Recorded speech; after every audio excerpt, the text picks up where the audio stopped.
Mengingat lupa sejarah Desa Mantren, Kecamatan Punung, Kabupaten Pacitan. Pada masa Perang Diponegoro antara tahun 1825 sampai 1830, tersebutlah seorang bekel yang bernama Bekel Bambang Adisroyo yang berkuasa di Mojo, Punung, dan Mantren.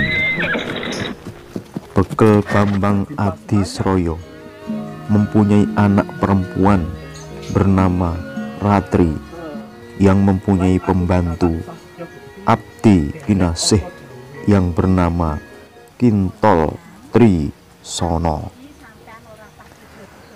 Di suatu hari datanglah seorang pengembara yang datang dari daerah Tembayat yang bernama Banteng Wareng.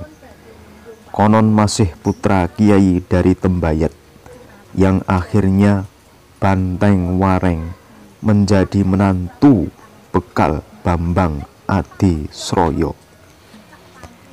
Pada masa itu Bekel Bambang Adisroyo mendapat perintah dari Pangeran Diponegoro untuk melawan penjajah Belanda, dan pada saat itu Banteng Wareng mendapat tugas untuk menghadap Pangeran Diponegoro, dan Banteng Wareng dipercaya menjadi salah satu abdi kinasih Pangeran Diponegoro. Dan semakin tua usia Bekel Adisroyo, dan dikarenakan Banteng Wareng selalu mengikuti langkah Pangeran Diponegoro untuk mengusir penjajah, maka kekuasaan di daerah Mojo dan Mantren diserahkan kepada abdinya, yaitu Bekel Tri Sono, untuk meneruskan kepemimpinan di daerah itu.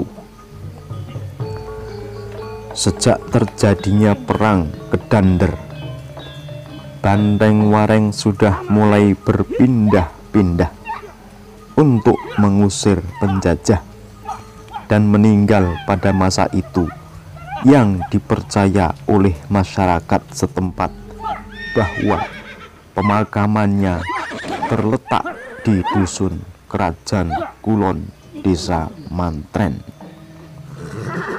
Setelah perang Kedander, Mantren berdiri sendiri menjadi desa yang pada masa itu tampuk kepemimpinan dipercayakan kepada Demang Mantren, yang seterusnya kepemerintahan dipercayakan kepada Kepala Desa Mantren sampai saat ini.